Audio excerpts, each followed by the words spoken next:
एक चीज जो मुझे मैं चैनल को देखता रहा हूं, लेकिन जब आप के पास ये जिम्मेदारी सौंपी जाती है कि अब इसके लिए आप काम कर रहे हैं, तो उसको आप गंभीरता से देखने लगते हैं और सारे प्रोग्राम्स एक साथ देखने लगते हैं।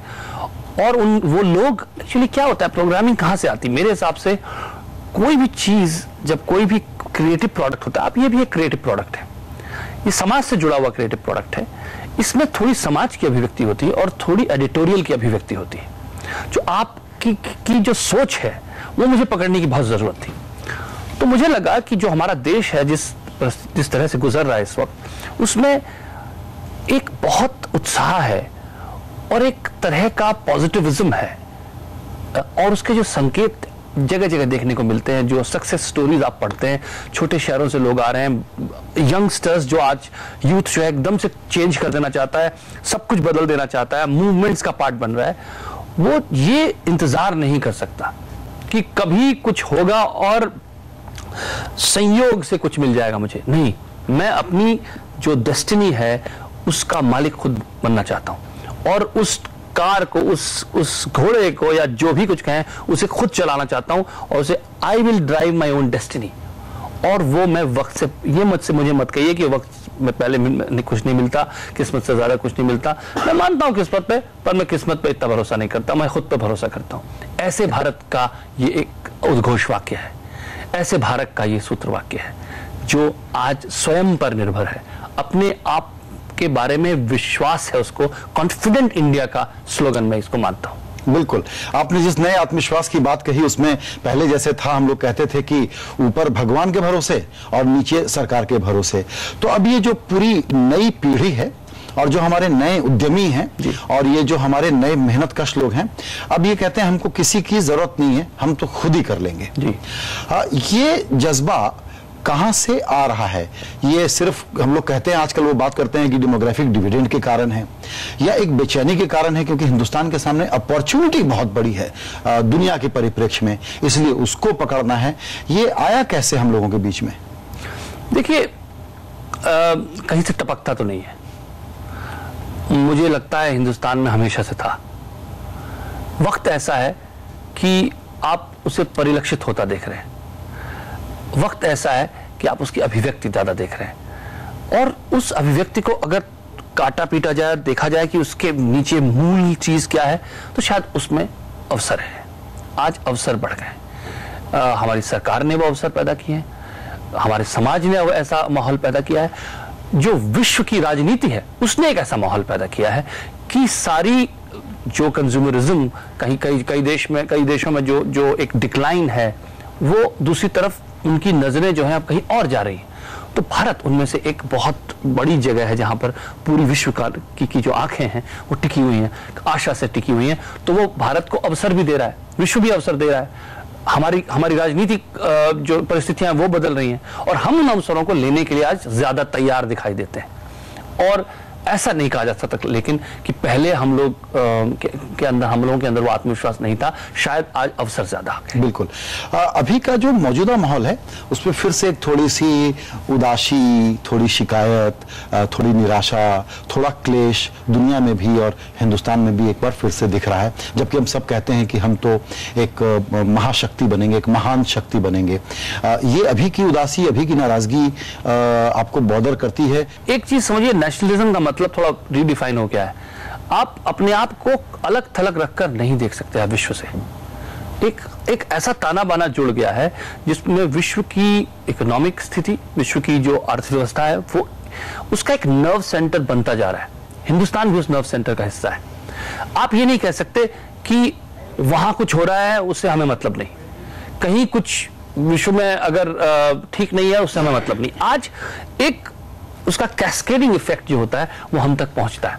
तो इसलिए एक ऐसी स्थिति में हम लोग हैं जहां पर हिंदुस्तान को पहले अपने को वर्ल्ड का हिस्सा समझने की जरूरत है, और इसलिए एक ये नया पूरा विश्व एक नया विश्व है। ये इसमें ये कहना कि कोई देश बहुत पावरफुल हो जाएगा, मुझे लगता नहीं ऐसा युग रहने वाला है।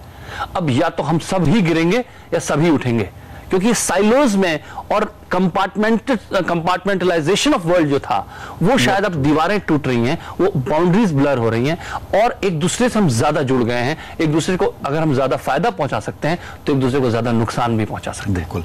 प्रसून जी, हम लोग चूंकि बिजनेस चैनल हैं तो माना जाता है कि ये नंबरों की बात होती है, कारोबार नफे नुकसान की बात होती है, लेकिन हमने जब CNBC आवाज शुरू किया तो जज्बा ये था कि इसको एक अभियान के रूप में देखें।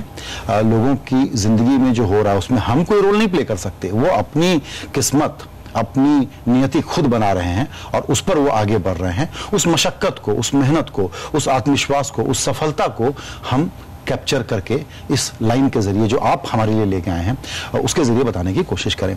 लेकिन इसमें शायद हमारी आलोचना होगी, आलोचना हो सकती है, वो ये कि हम लोग तो पैसे को हाथ का मैल समझते हैं, पैसा बड़ी तुच्छ सी चीज होती है, बड़े बड़े विचार रखने चाहिए, त्याग के, बलिदान के, करुणा के।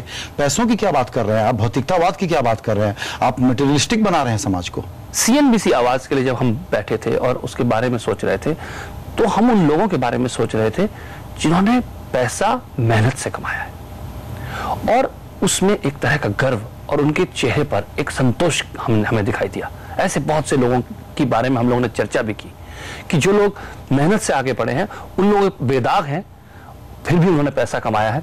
क्या उनको उस पैसे को खर्च करने का या उस पैसे कमाने के ऊपर एक गर्व होने का अधिकार नहीं है? क्यों नहीं है? उन्होंने पूरी मेहनत की है और उसके बाद वो पैसा कमाया है, कोई गलत किसी मीन से पैसा नहीं कमाया। तो उस पैसे और हमारे देश में जहां पर पैसे के लिए भी एक भगवान है तो मतलब ये तो नहीं कि पैसे को हमने कहा कि भाई सबके भगवान होंगे, सरस्वती होगी, लक्ष्मी नहीं होगी, ऐसा तो नहीं किया हमने। तो ऐसा नहीं था कि हमारे पुरखों ने भी पूजा है पैसे को किसी न किसी रूप में, उसके लिए एक त्योहार है, घर के दरवाजे खुले रखे जाते हैं, लक्ष्मी पूजन होता है इस देश में।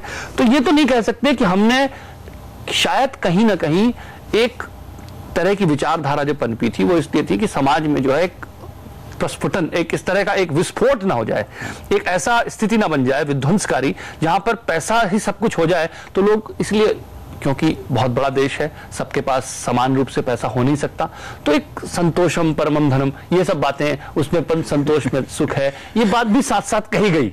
बिल्कुल, वो अभी भी कही जाएगी, ऐसा नहीं कि, लेकिन जो पॉइंट ऑफ व्यू ये चैनल ले रहा है, हमारा CNBC आवाज जिस पॉइंट ऑफ व्यू से आगे बढ़ रहा है, वो ये कहता है कि हम उस पैसे को सल्यूट करते हैं, हम सलाम करते हैं उस व्यक्ति के हार्डवर्क को, उसकी मेहनत को, और उसके चेहरे पर जो संतोष की जो एक विजय का एक मुस्कान है, उस मुस्कान को हम समझते हैं और हम चाहते हैं कि ऐसी मुस्कान और लोगों के चेहरे पर आए। ये एक पॉजिटिव एटीट्यूड है पैसे के लिए, ना कि नेगेटिव। चाहे तो आप नेगेटिव हो सकते हैं, 50 चीजें उसके बारे में खराब बोल सकते हैं और बोलते आए लोग और बोलेंगे, लेकिन अगर आप हमारे इन एड्स को देखेंगे तो हमने कहा है कि कौन कहता है पैसा जो है सिर्फ हाथ का मैल है। मुझे कई बार लगता है कि भाई पैसे से कई बार खुशी खरीदी जा सकती है, पैसे से मैं अपने एक बूढ़े बाप का इलाज भी करा सकता हूं, पैसे से मैं किसी को वो सुख दे सकता हूं जो शायद उसके पास नहीं है। तो पैसे की उन पॉजिटिव पक्ष को हम उस हाईलाइट कर रहे हैं जो है और जिसे हम शायद नजरअंदाज करते हैं या एक हाई ग्राउंड ले लेते हैं और कहते हैं कि नहीं, उस तरफ हम नहीं देखेंगे, हाँ पैसे के कुछ चीजें हैं लेकिन let's not talk about it.